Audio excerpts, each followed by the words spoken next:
everybody, it's Sonia, your health promotion coordinator, and we're here today making asparagus salad with some salmon and couscous. Due to the amount of ingredients in this meal, I will be splitting the video up, so we're going to start off by focusing on the asparagus salad. So for this recipe, you're going to need one bunch of green asparagus and then one bunch of purple asparagus. I'm really excited because I get to cook with the purple asparagus, found it in the grocery store. 2 to 3 carrots, depending on their size. That's completely up to you. I'm going to be using 2 today, but if you have really skinny carrots, you might want to add a third one in. I'm going to be using some tomatoes. I have more tomatoes than this. I actually have a container full of tomatoes, but I went ahead and washed and pre-cut a few of them. So these are the ones I haven't cut yet and I'll be demonstrating on. I just chose red cherry tomatoes or grape tomatoes, but it's up to you. You can choose to use heirloom tomatoes, whatever you have in your house. For seasoning, I'll be using thyme, pepper, and then oregano, some extra virgin olive oil and balsamic vinegar. I have garbanzo beans and then kidney beans, and you can use raw or dried that you then end up cooking on your own and draining. I'm using canned just out of the convenience.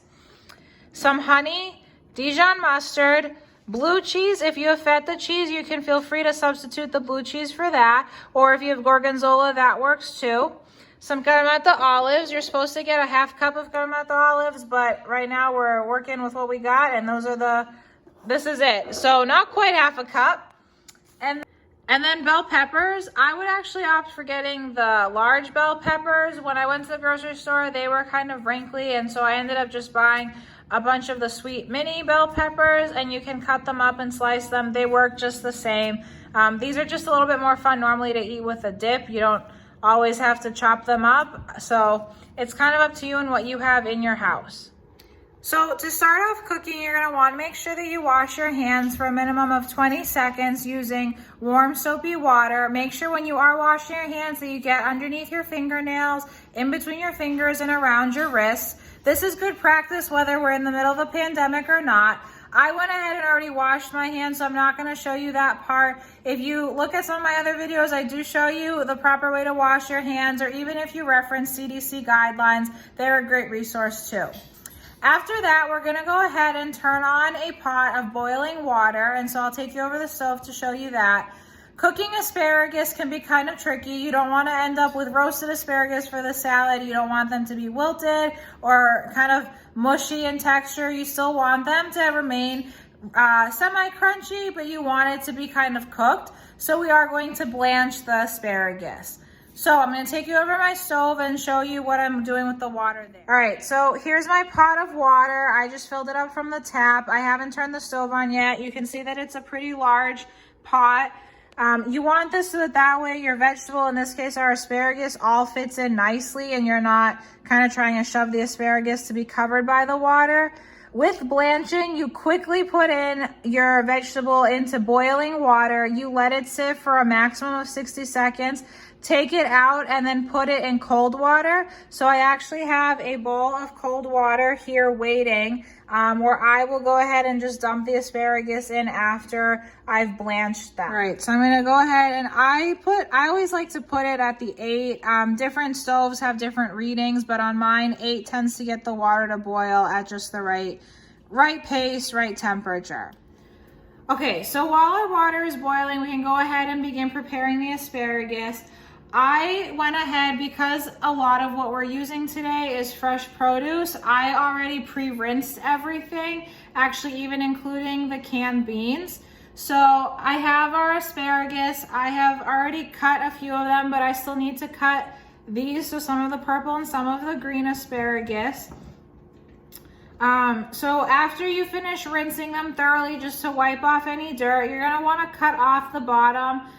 Some people like to snap it, and it tends to snap in just the right spot where it needs to be cut.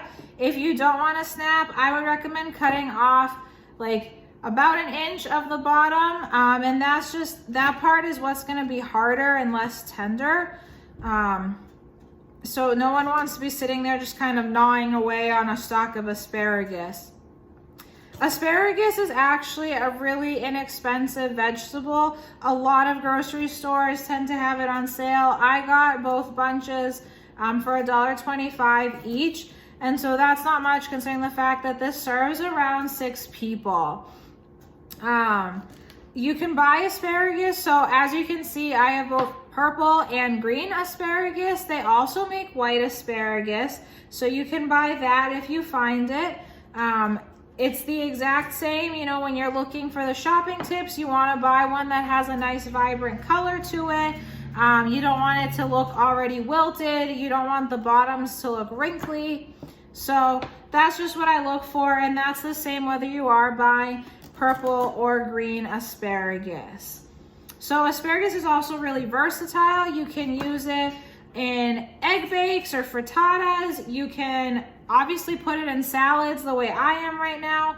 You can roast it. If you watched my video earlier, I made salmon pouches and I had the asparagus in there with some potatoes. So it's a really great food. It's very high in fiber, which helps with gut health. The one thing that I am going to warn you about asparagus is that for some people, after they eat it, when they go to the bathroom a few hours to even a day later, their urine might smell funny. You are not sick if this happens to you. It's actually completely normal. For some people, that's in their genetic makeup. Their urine might smell a little different the following day, but you are not sick if that happens. Other people will go ahead and they'll never smell any different. All right, so I have all my asparagus cut and ready to go. And when we hear the water boiling, I will go ahead and dump it in there and take you through the blanching process. All right, so now we're gonna go ahead and cut our carrots. I pre-cut one of the carrots, so I have one left to cut, and I'll demonstrate how I cut it. Obviously, the carrot is a little thicker at the bottom and then it narrows out. When you think about carrots, I always think about winter and making snowmen. So this is what would be the nose of the snowman. So the top part, I'm just gonna go ahead and slice in circles. Once we get about halfway through, I will go ahead and slice it vertically, so that way I have 2 halves, and then slice those that way. So I'll end up with like halved carrots at the bottom there. When you are cooking, a lot of people have a misconception that they need to use a dull knife in order to be safe, but in reality, a sharper knife is gonna be safer, just because you're not gonna be sitting there really working at whatever it is that you're cutting or chopping. It's gonna flow nicely through it. So make sure that you do keep your knives up to date and you keep them sharp. A lot more accidents tend to happen with dull knives because people were sawing away at their food and then they ended up, it slipped out of their hand or it didn't line up well with the food and they end up cutting off a finger. So I'll show you what my halved carrot looks like here. It's not a perfect half, but I cut it this way so that way I'll end up just cutting them across and I'll have the carrot halves in this salad. If you feel like those are too big, and that's really up to everybody's preference, go ahead and actually cut, like these halves are kind of large. You can cut them into, you can have those again, so you end up with little wedges. And once those are done, you can go ahead and add them in your giant bowl where you'll be making this salad. Or I guess tossing the salad. So carrots are actually, they are also very high in fiber. I went ahead and I washed the carrot first and then I peeled it. Carrots do grow in the ground, and so they will have dirt on them naturally. It's nothing to be worried about. It's completely normal, but you don't want to be eating it. So just washing it off, that's for food safety purposes, and then peeling it. I peeled it so that way I'm not eating the skin. If you are someone that doesn't feel like peeling their own carrots and dealing with all that, you can go ahead and buy pre-sliced carrots. You can buy baby carrots, those are already peeled, so that way you would just have to cut them. But they even make like shredded carrots available for you in the supermarket, or they make what I like to call little carrot chips, because it literally looks like the Ruffles chips, but a carrot, and it's just the way they've gone through and processed it.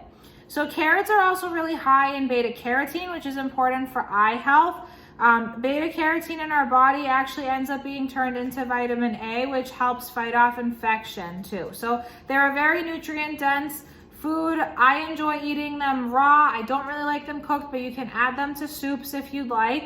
You can have them plain by themselves or with your favorite hummus or dip. They make a great snack.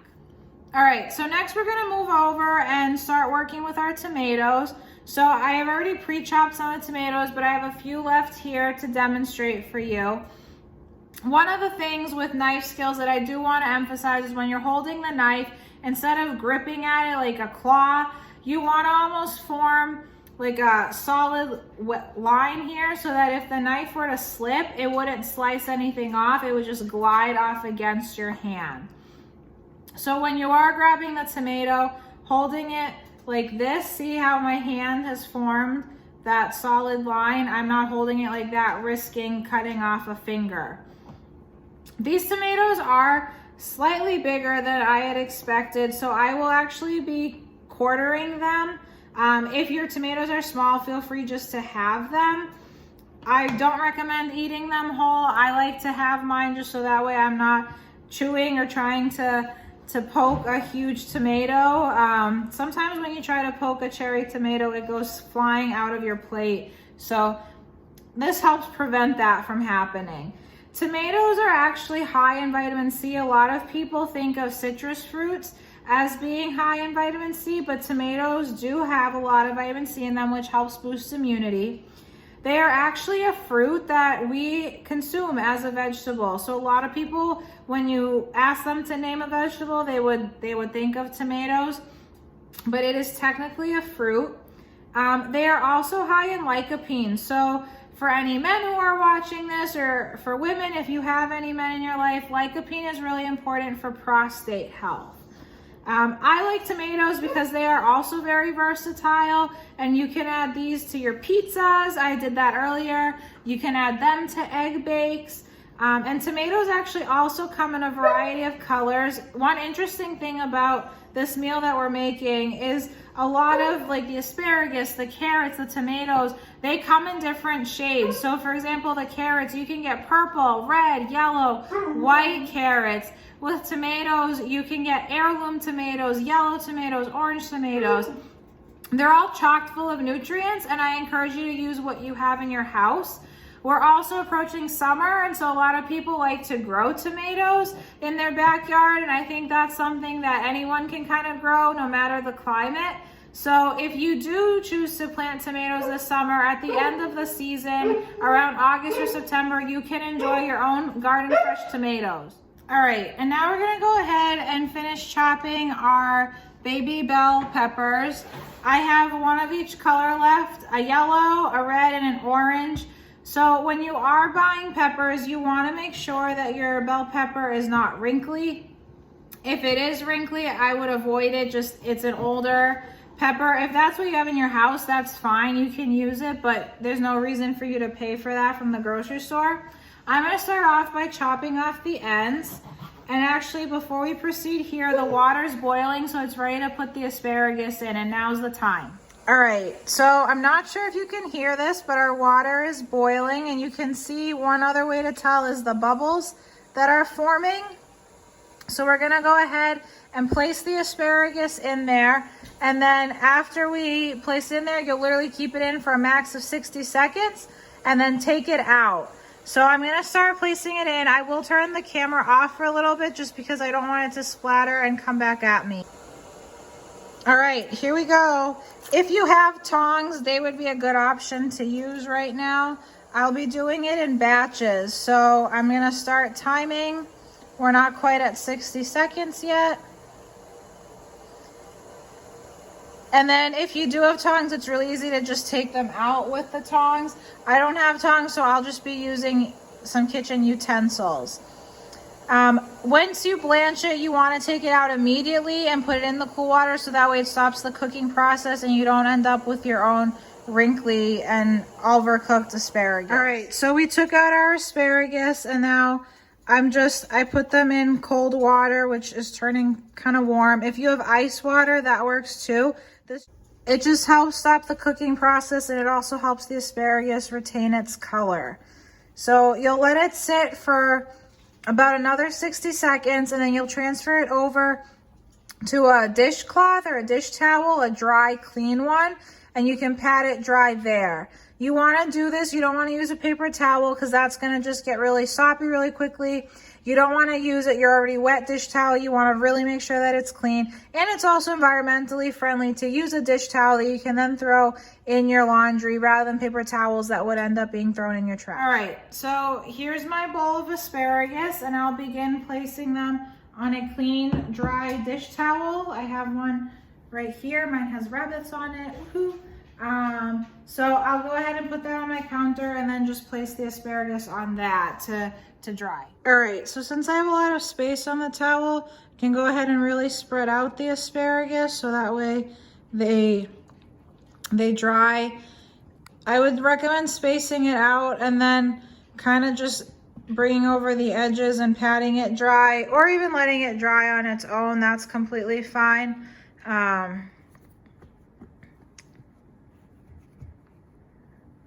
So as you can see, they haven't lost their color. They're still, well, the purple ones do look like they're a little greener, but the green ones are still a nice vibrant green. You still have your purple asparagus. So that was a successful blanch. Okay, so now that we're waiting for our asparagus to dry, we will continue cutting our bell peppers. So I just chop the ends off, and then I just kind of slice around the middle so I can separate it. I have two separate pieces. One of the things with both large bell peppers and then these small ones is that they do have seeds on the inside, and they have these white things that are called veins. That's completely normal. They come in there, just make sure that you remove the seeds. With the larger bell peppers, the veins are a little chunkier and more obvious. So you're gonna wanna cut those out too, but they remove really easily. So fun fact about bell peppers is that whether you get green bell peppers or red bell peppers, they are all the same plant or seedling. The only difference is that your green bell peppers are your least ripe, and they're gonna be a little bit more bitter in taste, / they don't really have a flavor. They tend to absorb a lot of flavor that you have cooking in your other food or in the rest of the recipe. And then your red bell peppers are going to be your sweetest bell pepper. And that's because they are the ripest, so the most mature bell pepper. I'm a bigger fan of, well, the yellow, orange, and red bell peppers, but I do enjoy green bell peppers if I find them on like pizza or something, just because they do absorb the other flavors. But on their own, if I were just to have a snack, I definitely like one of the orange, yellow, or red ones. And then in salads too, I like having the ones with more color to them. It also is fun. It just helps add more color to your meal in general. You can slice these up as thin or as thick as you'd like them. My slices are about a 1/2 to 1/4 inch thick, and then I'm just throwing them in the bowl with everything else. So this meal is gonna be very colorful. You're gonna have your green and then some purple from the asparagus. You have red from the tomatoes and some of the bell peppers, orange from the carrots, and again, a few of the bell peppers, and then yellow. And then you'll even have some red because we're using kidney beans. You'll have some white from the garbanzo beans. I guess those are more tan. And then you'll have your cheese and your olives. All right, so I'm gonna go ahead and cut our asparagus. They're pretty dry now, so you just pick them up, and then you're gonna cut them into 2-inch pieces. Some of mine broke, so they're fine. I can just throw them in as is. That was probably a little big. When you cut them, if you want to be really fancy, you can cut on the diagonal, or you can choose to just cut around 2-inch pieces kind of along the stalk of the asparagus. So these are what your pieces should look like at the end, and then you add those into the bowl. So I'm just gonna go ahead and continue doing that. And then once you finish cutting your asparagus, you can go ahead and add in your beans. All right, so I added the asparagus into the bowl. We're definitely gonna need to toss the salad because right now it's very much layered. But before we toss it, we're gonna go ahead and add 1 can, so a 15-ounce can of red kidney beans. So kidney beans, well actually beans in general are just really high in fiber, but the red kidney beans add a little extra color to it. And then we're gonna add 1 15-ounce can of garbanzo beans. And so in addition to being high in fiber, beans are also really low cost. When you do cook with them, if you are using canned, please make sure that you rinse them by low sodium, but then rinse them in addition just to get off any extra sodium possible. You can use beans in salad. They help add a little extra fiber and some bulk, or you can even make your own homemade hummus out of them. So I'm gonna go ahead and toss this. I'm gonna need both hands, so I am gonna turn the camera. We've tossed our salad. This is what it looks like. You can choose to add your olives now like I am, or you can add them at the end, kind of when you're about to serve the salad, but I don't have that many, so I didn't have to worry about it.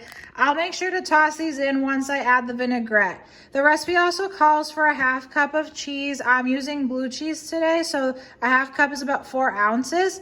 One thing to know, you can add the cheese in right now and toss that all together. You can add a little bit of it on top. If you are trying to go for a lighter option, adding it on top might be your best bet. But do you see all that color? You really want your plate to be full of color because that means that you're getting a wide variety of nutrients. All right, so now we're gonna make our dressing for this salad. So you'll need your measuring cup. And we're gonna start off by measuring out a 1/2 cup of olive oil. So just gonna pour it.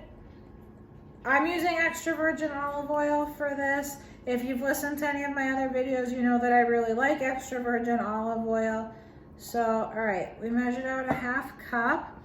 Also, I will be adding the dressing directly to the salad, but if you are someone that is a little bit more conscious and you don't want to add your dressing directly to the salad, feel free to use it as a side, so you can put it in a glass container or a dressing container and store it and just pour it as you like as you go. Then I'm going to do a 1/4 cup of balsamic vinegar, and so on my measuring cup that'll bring me up to 3/4 cup.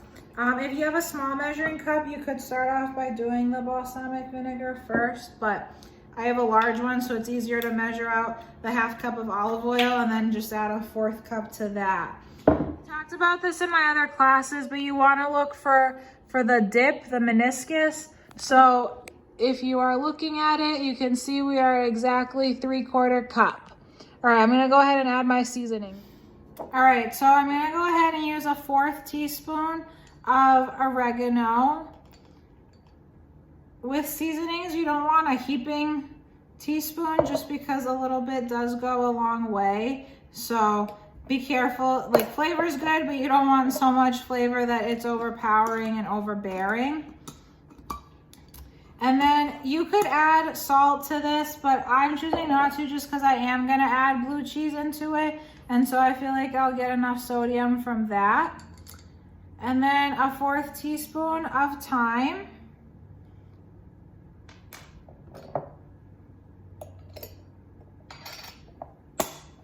And then I will also add in, I have to guesstimate here, a 1/4 teaspoon of pepper. I have a pepper grinder with peppercorns in it, so I can't exactly unscrew the lid to get it out. So I'm just gonna have to twist it a few times and kind of guesstimate. If you find as you're eating it that, you know, you really could have used a little bit more pepper, that's really easy to just add on top afterwards. It's not, for example, if you left out the honey or if you left out the Dijon mustard, that would be kind of hard to add in afterwards, but you can definitely add the pepper in later just on top of your salad as is. And the same goes for salt. If you feel like you aren't getting enough salt, feel free to just add a little bit on later. All right, so I got that, and then we're gonna go ahead and pour out a 1/2 teaspoon of honey and then a half teaspoon of Dijon mustard. I like doing a 1-to-1 ratio. Some people like doing a 2-to-1 ratio where you have 2. So in this case, it would be a full teaspoon of honey to a half teaspoon of Dijon mustard. All right, so I'm just gonna go ahead and put the half teaspoon in. You will probably end up getting a little bit more honey, but dump that into my olive oil and balsamic mixture. The nice thing about balsamic vinegar, and you can choose to use any vinegar that you want, but it does have a little bit of a sweetness to it. So it'll help bring out other flavors as well. And then I'm going to do my half teaspoon of Dijon mustard. I like Dijon mustard just because it's a little bit more wholesome because you have the mustard seed that's in there too. But you can use, if you wanted to use other mustard, you could. Just don't use any that's already flavored. All right. All right, so I'm just whisking together my dressing. You can see that it's emulsifying. When things emulsify, it just means that they mix. So often olive oil and vinegar, you need to mix them in order to emulsify them because they naturally separate.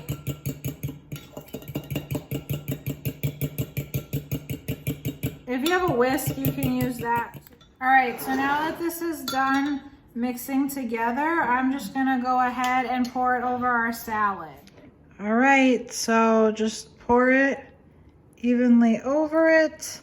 And then you'll wanna give it another toss. The nice thing about this salad is that it's really well served chilled too. So you can serve it fresh right away, or you can put it in your fridge and even serve it the next day.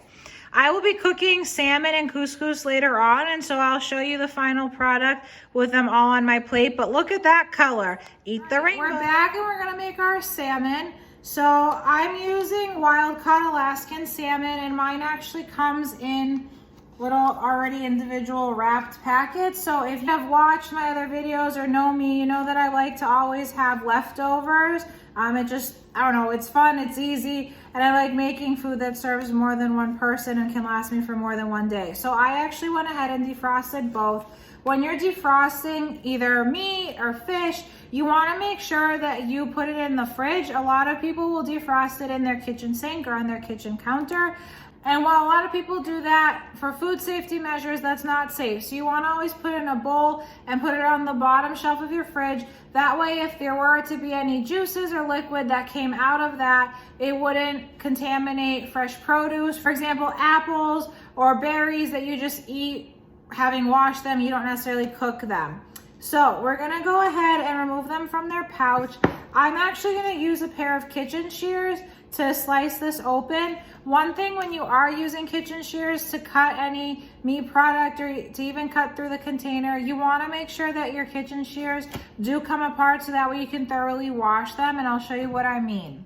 These are my kitchen shears, and you can take them apart so that way I'm able to wash each separate piece, and then you just put it back together. So I'm gonna go ahead and cut open the bag.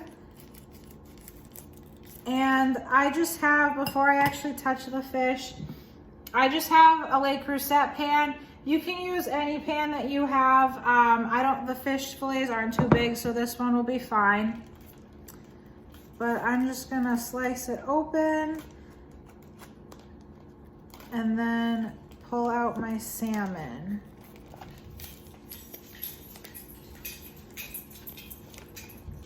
So when possible, I recommend buying wild caught salmon as opposed to farm raised. I know that that can be difficult to find, but a lot of grocery stores and even major companies like Sam's do carry wild caught salmon for you to buy.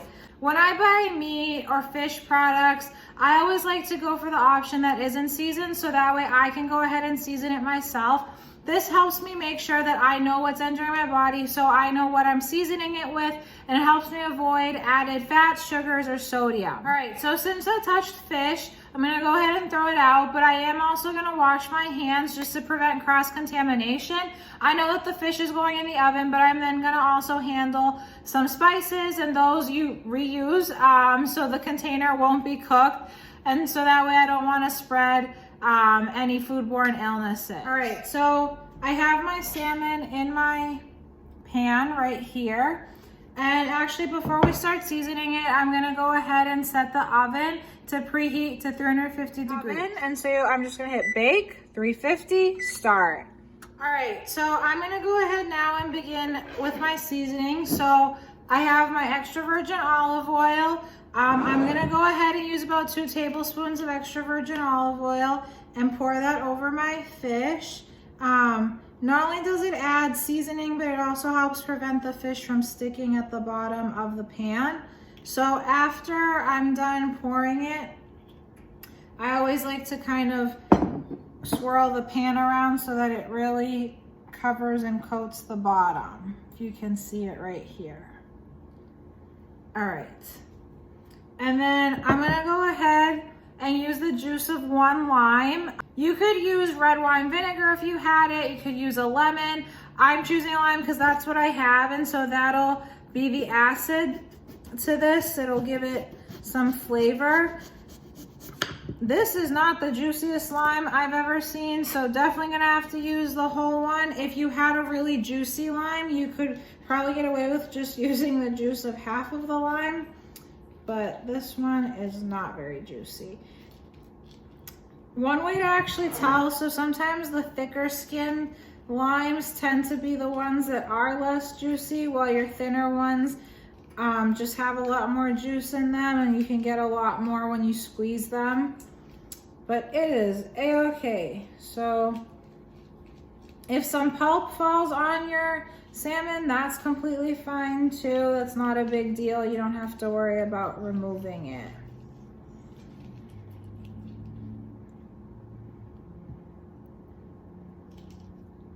So I'm actually squeezing 1/2 of each lemon over 1/2 of the lime, so each half over 1 piece of 1 fillet of fish.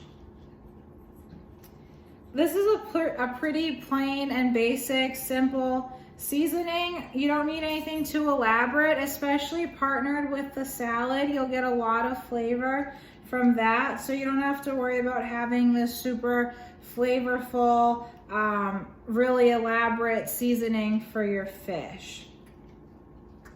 And then while the fish is cooking, I'll show you how I cook my couscous. It's pretty basic, but I'll take you through that process.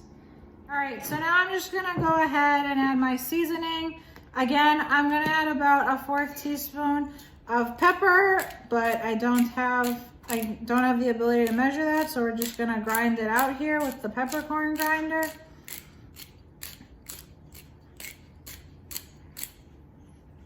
And then I'm gonna use about 1/4 teaspoon of oregano and spread that over the 2 fillets. And then last but not least, I'm gonna use my sea salt. Again, that's in a grinder, so just a small grind on each piece of fish. For the 2 fillets, I'm just kind of waiting for the oven to beep to let me know that it's done preheating, and then I'll stick these in for 30 minutes. And if you have a meat thermometer at home, make sure that you insert it into the thickest part of the fillet and that it reads an internal temperature of 145. If you don't have a meat thermometer, I actually don't have one here. You can go ahead and you'll see that it begins to become flaky and it's more opaque instead of being translucent. So 30 minutes is pretty good. I like mine more on the side of well done. For some people, they keep it in between 20 and 30 minutes. It just depends on personal preference, but do make sure your internal temperature reads 145 degrees Fahrenheit. Preheated, and I am gonna go ahead and put my pan in, and I will see you in 30 minutes. Fish is in the oven. I'm gonna go ahead and make some couscous. I'm using couscous as my carb tonight. I am just using the Near East couscous mix, which is toasted pine nuts. It cooks really quickly. It really does cook in 5 minutes like the box says. So I'm just going to take you through the instructions that the box tells us to follow. The side of the box tells us to start off with 1 1/4 cup of water and add that to a medium saucepan. So I have my medium saucepan right here. I'm just going to go ahead and add it in. And then to also add 2 tablespoons of olive oil. I kind of eyeball it. Okay.